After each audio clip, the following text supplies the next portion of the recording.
I'm Francesca Lamorgia. I'm the founder and director of Mother Tongues. This is the third of a three-part series of videos on how to nurture a linguistically and culturally responsive environment. In the first webinar, we focused on child language development, especially focusing on children developing two languages simultaneously and also children developing a new language in the early years. In the second part, we looked at how the setting can welcome and respond to the different languages and cultures that we have. So today, I'm going to bring it all together. I'm going to talk about how we can create an environment where all languages and cultures are welcome.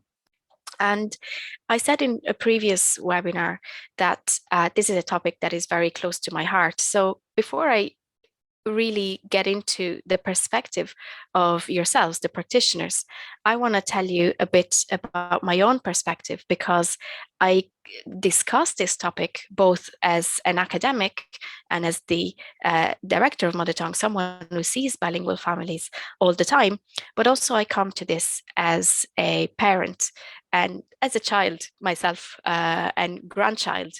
So I'm Italian, and my first language is Italian. It's the only language that was the official language at the time. It still is, that we could that we learned in school, that we spoke in my family. But my grandparents spoke a language that was different. So when they were growing up in Italy, they spoke their own dialect, and they only learned Italian in school. So there was a huge debate in my family when I was born as to whether I should even bother speaking, understanding, engaging with my parents' language. And there were very, very negative attitudes, to be honest about it. And so what's the point in Francesca speaking this language that is old-fashioned, is the language of farmers, and it's the language that it's fading away. And over the years, of course, then I didn't quite learn it as much. And I lived in Rome, which is a big city. People obviously spoke Italian. I went to school and spoke Italian. And only when I became a lot older, I actually appreciated the fact that I can understand it, the fact that when my grandparents were speaking it, it was different. It's a different language. It's a different way of thinking, different humor. You know, all languages are unique. So all these preconceptions and maybe biases came with me, and they followed me in my life. And when I became a linguist, so many people were asking me questions about bilingualism, but obviously I always had in my mind the fact that I might live abroad and I might have children who may or may not speak my language.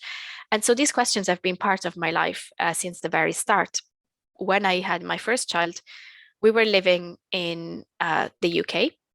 So we were living in a country that was not my country or my husband's country. I was the first person in my whole family to have a bilingual child, or at least someone who could be classified as bilingual. So even though my parents and grandparents were bilingual, they never saw themselves that way. But this was bilingual with a language that no one knows in my family. So my son was growing up in an English-speaking environment, hearing also Italian, and no one in my family ever spoke English. Nobody still speaks English. Maybe the younger ones do or will. So in a way, my family knew that my area of interest and that my entire career was devoted to studying children who speak more than one language. And still, when I had my son, they were questioning, why do you bother with Italian? And so I had plenty of conversations, and I had obviously not only my own family, but a lot of people coming to me and saying, are you sure you want to do this? And should you not be prioritizing English? And this, I'm giving you this story, I'm sharing this story because even in a context where I was quite confident that what I was doing was the best for my children for a number of reasons, from the point of view of obviously having more than one language being just a gift in itself, from the cognitive benefits that bilingualism gives you, from the social and I mean the family bonds that my children couldn't have if they didn't speak Italian. But still, those voices in my mind were questioning somehow what I was doing. And today, where we're talking about the importance of the environment, I want to start with a personal story, because even someone like me who was completely invested in bilingualism still had all of these voices, all of this environment that was quite negative. And in, sometimes when it wasn't negative, it was still questioning what I was doing, which put my, it put me in a difficult position sometimes. And of course, as a parent, you always question what you're doing in so many different ways.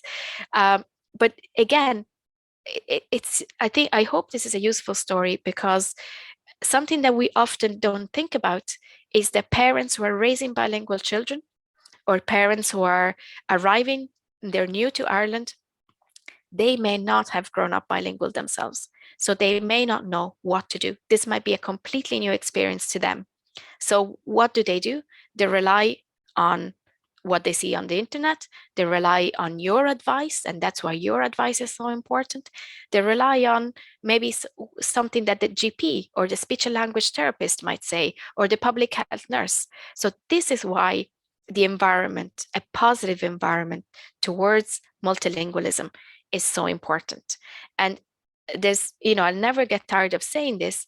Ireland is not only a multilingual country because there are a lot of different languages, but it's in itself, in its constitution, a bilingual country. So Ireland itself can be the example of language inclusivity when we look at the context of the Irish language. If we actually name and voice the fact that Ireland is a country that has more than one official language, and that each one of the official languages is extremely important. So these are some of the doubts I had when I was raising my own children with more than one language. Of course, they were all wildly different from one another. So the questions were very, I had millions more questions than what you see here. But what's really important here is that even though I had what I would consider the research and the evidence and the knowledge, when it came to my own children, I had the same concerns that all other parents have. Because when it's your own child, you see it in front of you and it's not going by the textbook. Suddenly, no child seems to be going, or none of my children seem to be going by the textbook.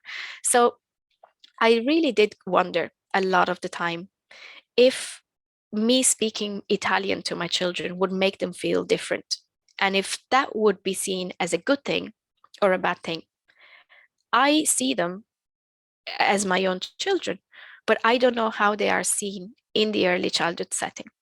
So when I see that the environment is welcoming, then I know that the fact that they're bilingual is a strength, is seen as a strength. But at the beginning, of course, I wondered, will they be seen as being different? Will that be seen as a good thing? Or will that be seen as something that, they may struggle with, or that the setting might struggle with? Obviously, the second question is something that I wondered specifically at the start when the children were very young. How can I speak to them in Italian when others around us don't speak Italian? If we're at the playground, can I speak to them in Italian? Is that acceptable? And then you might say, well, there is maybe some etiquette out there, but there's no etiquette. It's sometimes people speak about politeness. So it's like, well, if you want to be polite, you speak English so that you're understood. But if I only speak my own language with my children, how can I speak English? And does that make me impolite? So obviously, I had all those questions in my mind, and I often answer parents' questions because they often have exactly the same question. How do I go about communicating with my children in my own language around other people? So I'm not going to answer this question, but it is one of my concerns that I had at the time. And again, it goes to the environment. If I am in a playground, and I have been in Dublin in playgrounds where I heard 20 different languages, I felt really comfortable speaking my language because everybody was doing that. And so again, it wasn't me and my own opinion, it was the environment that was almost allowing me to be myself. And obviously, I had questions about belonging. As I said earlier, will my children feel that they're part of me and who I am and where I come from? Will they feel that they belong to two cultures? And what are two cultures? Because how different is Italian culture to Irish culture? What do I mean by it? What do they like about being Italian? I find it really interesting now that they're older, how they speak about themselves as to, they have a very strong sense of Irish identity, but I find it very interesting when I hear them speak about their Italianness, which is a small part of them, but it still is a part of who they are. And then, of course, nobody teaches you how to be bicultural. Nobody teaches you how to be bilingual. So there isn't one way of belonging, children will associate themselves with their family, with their identity, with their friends, based on their lived experience. And obviously, the key questions, because we're talking about language, were very much about whether I would be able to pass my language to my children. And again, people go like, "Oh, you've read every single textbook about language development," but it's different when it's your own children. Successful bilingualism to me would mean, as a parent, being consistent, being able to speak Italian to my children all the time. And sometimes I can't. So how, I obviously, as a parent, I question myself all the time. And I question why I'm doing it. There are various reasons, and all these reasons also have changed over time. At the start, I had a real interest in my children being able to speak with the grandparents and to speak with my friends, with my family. But now the reasons are evolving as well. I would like my children to be also able to interact with, say, books, or being able to watch a movie, or make friends at their age, that are the same age. So have age appropriate language as well. So this is just to say that what has surrounded me over the years, positive and negative impacts and input and comments, have also impacted how I went about raising my children bilingually. And what has been said to me, whether it's a passing comment, whether it's a piece of advice, has stuck with me. So this is to say how important the environment is. It's been for me, and it is for all parents who enter your setting. So your words are really, really important. For parents, hearing someone saying that you should prioritize English, for example, it's something that they might take really seriously. As I said, for so many parents, having a bilingual child is a first experience, and they may not have family members that they can go to. So who can they ask? They may ask a speech and language therapist. They might ask a public health nurse. That might be the first person they encounter. But for children who have just arrived in Ireland, for example, you might be the first person who is a professional, who is knowledgeable about childhood, and you will be seen as the first port of call for this kind of information. So it's really important that your words are positive words towards bilingualism, that you seek information, that you might say, well, actually, maybe your question is quite complicated. I've never come across this case. I will ask around, or I'll look it up, or I'll contact someone, but not focus on, well, do you know what? The most important thing is the national language, or it's the language of the setting. And in this case, English, but it could be Irish. So we hear these quotes, these are real words that people have said to parents. So you should prioritize English and maybe later introduce your own language, or you should speak English at home so your child will develop English faster. So all these are old myths that have been passed on from, we don't really know how they've spread, but actually we know that they're not founded in research. There's no evidence behind them. So saying you should prioritize English means your language is not important. And it's actually against what actually we know, which is that two languages can develop side by side. Children can successfully, given sufficient input, so sufficient opportunity to hear and use the language, they do become bilingual, they do become fluent in two languages, or multilingual in more than two languages. And that's why the third point doesn't make sense. Sometimes we hear people say, no, two languages is too much, the child might struggle. 2 languages is not too much. Children need, again, exposure to the language, opportunities to use it, and then they learn it, they develop it. So in the most natural way, actually. So this idea of confusion is an old myth that we should put aside. There are 2 other myths that I wanted to touch on, because again, it's very important to me that they stop being spread. And one is that bilingual children will start speaking later. Now, imagine if you're a parent who has a concern about their child's language development or speech, maybe speech difficulty, and someone who is an experienced childhood practitioner tells you, don't worry, because bilingual children tend to have these problems. So what do? You may follow that advice and feel, well, I shouldn't worry, and maybe wait a year or wait 9 months or wait 2 years to actually see a speech and language therapist, or even put your child on the list for speech and language therapy. Now, that child might have a language delay, might have might start to produce sounds at a later stage, or put sentences together later stage. But that child might also have language impairment. So what the kind of advice you give to a concerned parent who doesn't know what to do about language development and it has proper concerns about language development should be the same for monolingual and bilingual children, in the sense that if a parent has a concern and thinks that there's something wrong with the language development, you should never say, oh, don't worry, your child will be fine because bilingual children start speaking later. And this is really, really important, because it's another myth that has been going around for a long time. And the last one is that we should only have one language allowed in our setting. And now for a moment, I'll focus on English speaking settings, but we'll speak about the Irish language in a second. If we say that the only language allowed in the setting is English, so children cannot express themselves when maybe speaking with a friend in their own language, if they have a different language other than English, or the parents, when they're dropping off their children, they should speak English. We heard some of these beliefs, I suppose.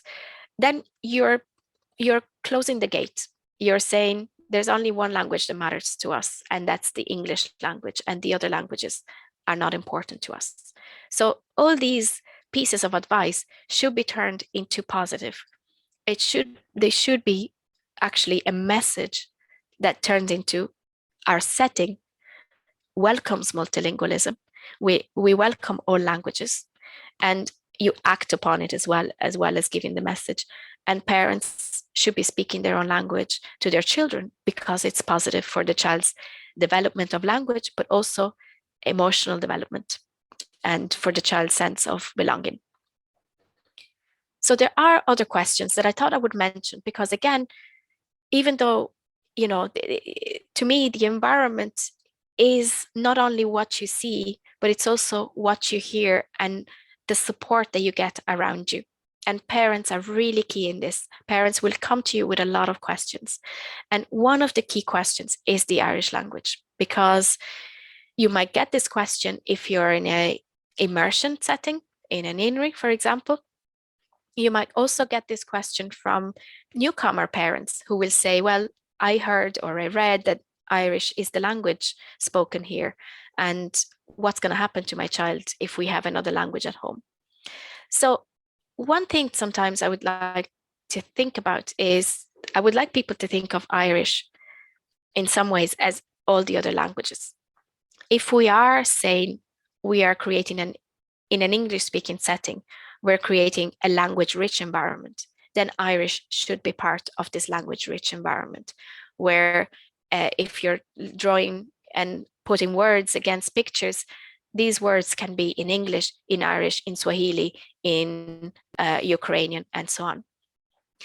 If the questions that come to you are about, sometimes parents would like to speak Irish to their children, but they feel that maybe their Irish isn't very strong, or they feel that they might need a bit of practice to actually bring it back because it's been a while since they last spoke it. Again, if your response is positive and it's like, that's a great idea. And you know what? There are organizations in Ireland that can support you, where you can practice Irish, where you can actually even practice Irish with your child. There are videos that you can watch. There are songs. There are things that even that your child can do with you in the Irish language to keep it up. And it's that kind of positivity that actually gives a chance for parents to feel that what they're doing is good. And obviously, focusing on the fact that bilingualism is positive, and that I think the key concern sometimes is my Irish is not very good. And I think what the message that you can spread is that actually a little bit of Irish will be the start for Irish to become better and to become stronger. So until you start, you're never going to see how strong you can be. So definitely be positive about parents wanting to speak Irish to their children at any level, with any, so I suppose, um, at any point of like any language skills that they might have are appropriate. Sorry if I get and the other question that might come up about Irish language, and I'm sure there's many more, and I'm happy to answer them in the chat under the video, would be about immersion settings. So if you're a newcomer, for example, can you send your child to an Irish medium setting? And is that going to be traumatic? Is that going to be difficult? And again, I think throughout these webinars, I've spoken about how children need an immersion situation. They need to be exposed to language, to be immersed in it, to start to understand it, and then to produce language. So an Irish medium setting is good for any child. It's good for a bilingual child. It's good for a child who has Irish at home, of course, but also for children who are new to the language. Because only those children who are going to be immersed in the Irish language are going to be becoming fluent quite soon in the early years in Irish. So I would never discourage a parent who's a newcomer from going into an Irish medium setting, because they're going to be immersed in Irish as much as they would be immersed in English if they were in an English speaking setting. So again, I think in the previous webinar, I spoke very much about your own perception and your own beliefs around your own language experience. So it's worth, when we're talking about Irish, to think about where are your perceptions coming from, where are your beliefs coming from, and how can you support parents in actually boosting their own self-confidence when it comes to the Irish language. There are many organizations that you can also get in touch with to find out more, and also that parents can contact to be supported in the journey. The other two questions that I have here are very big to be going into very much detail, but I want to mention them because they really touch a lot of lives. They affect a lot of families. And children, as I said before, bilingual children can have speech, language, or communication difficulties, and can have learning difficulties like all children. And for so long, parents themselves, even without seeking any help, they decided themselves that if a child already is struggling with language or is struggling because of other difficulties in learning, they should not speak more than one language. This has had an impact on Irish. It's had an impact on all the children who missed out on speaking the language of their family. So without going into the whole range of research, and you might be able to discuss this further, there are publications, there is research around it. We know that being bilingual does not clash with having a speech language communication difficulty or a learning difficulty.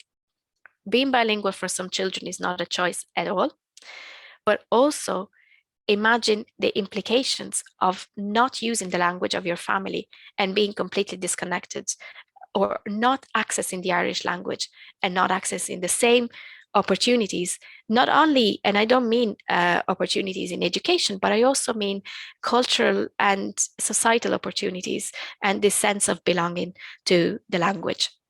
So it's really important that the message that goes out to parents when they are concerned, because of course there will be concerns, is that children who speak more than one language can, can have speech language difficulties, and they can, those children can be supported in becoming bilingual, and they can follow the same advice that you would give to a parent of a child who doesn't have difficulties, you can give to a parent of a child who has difficulties. Of course, maybe some techniques might need to apply, but that's why I'm saying this is a topic that is currently being researched. There is research on language communication difficulties and disabilities also in the Irish language. So I really recommend to look this up and find out more and share this information with the parents when they have concerns. So finally, your environment is going to be a nurturing and inclusive environment where all languages and cultures are welcome. And so every language has a space. Every language is important. You're not going to say to one child, you're so lucky that you can speak English and Spanish, and not say the same to a child who speaks a language that maybe you've never heard of before, like Dari, for example, which is the language of one of the languages of Afghanistan. So every child is coming with a gift of language, and every language matters. Your setting can reflect all of this. Your setting can show multilingualism visually. You can have posters in multiple languages in books. If you find it difficult, to source books in different languages, you can ask parents to bring in the child's favorite book that they read at bedtime with their parents. You can have parents telling stories or reading stories in their own languages. Obviously, songs are the most beautiful sometimes way of hearing a language, but also kind of maybe associating some movement, and children love songs and rhymes. So having songs in different languages nowadays is not that difficult, now that we have, you can stream live pretty much any song at the moment. And the last point about inviting parents is quite an important one, because as I said earlier, your environment is what is going to give parents and children the confidence, but also a sense of belonging. So if you are invited in and you're told, we would like you to read a story in your language, you're doing multiple things. You're telling the parent that this space is for them. It's a space where they belong and that where their children belong, even if they're new to the country, even if they're new, they don't really understand the system, because every early childhood system will be different. But here they are in the classroom. They get seen, they get heard, they get to meet the other children, and they get to speak their language in front of their child and in front of everyone else. And this is a really strong experience that I would recommend everybody to try in some way. And I'm very happy to answer questions about it, or to send you resources and ideas that we will be also developing further in the coming months. So definitely talk to parents about bilingualism. Talk to parents about the fact that you're welcome in different languages. Ask them to bring in a book, or maybe even objects from home that carry maybe a different script, that even though children may not be able to read, they will definitely see that there's a difference between Arabic and English in what they look like. So you can talk about it. And again, you can listen to radio in different languages. You can listen to songs in different languages, and the parents can help you in identifying the age appropriate ones. So instead of going with the previous messages that we said are negative and they instill fear, and they also give parents a sense that who they are is not right, they don't belong, and they been having more than one language, having more than one culture is problematic. What you want to share is messages that are positive, messages that show that every language and culture is welcome and is going to be nurtured in your environment, that you really value it, not only in your messaging, but also in your practice. So the messages are that growing up with 2 or more languages is a gift for the child. We know this is a gift for the individual child. It's a benefit to their family, and it benefits our whole society. Every society that is multilingual and welcomes all languages, where you can breathe and live languages, is quite a positive and anti-racist society. It's an inclusive society. So whether you want to see the society as Ireland, whether you want to see the society as your setting, having multiple languages, welcoming multiple languages is beneficial for everyone. And I will stress this again, this is beneficial not for newcomers, not for Irish speakers, it's beneficial for every single child in the setting. The second message is that it takes time to learn a second language. So children cannot be compared to their siblings or to another child's success or lack of success or whatever you mean with success. I think it's really important that you are aware and that you share this awareness in your environment that it takes time to learn a second language. This could be Irish, this could be English. The same applies to both languages. Children will approach this in their own unique way. Some children will be very talkative, very chatty, very confident. Some children will want to take their time more, or they might listen more and speak less at the beginning or at various stages. So this is just to say that children are unique in how they approach second language learning. And so they might progress at their own pace. So it's important for yourself as a professional, but also in how you communicate this message to the parents that we are aware that we should be looking at how much the child is progressing or how, observing the child over time rather than having an expectation of a very, very, very quick success or very quick, the child is going to speak within a few weeks. Just observe the child and let them evolve at their own pace and see what is changing over time.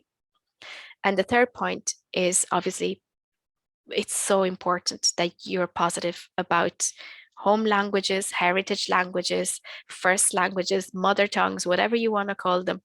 But really, the message for the parents and the message for all of our setting is that if we are supporting, if we're being positive about this language that the child is bringing with them, whether it's their first language, whether they're bilingual, so they have 2 or 3 first languages, this strong foundation in the home language will help with all the other languages. This will help with English, it will help with Irish, it will help a child who has Italian as a first language to be immersed in an Irish medium setting or in an English medium setting. So the home language should be nurtured and the message should be there for the parents to really embrace so that you embody this message, but you also share this message with the parents so they will have the confidence in themselves in raising their child bilingually. And that will ultimately go back to our first point of this will become a gift for the child, will become a gift for the family and for the whole society. So there are some actions you can take today.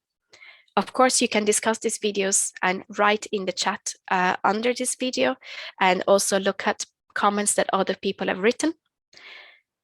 We have on the Mother Tongues website plenty of resources, but also stories of parents and stories of teachers and early childhood practitioners who have engaged with our programs or have engaged with multilingualism. So you'll be able to see some of those stories, and we have plenty of resources as well on our website.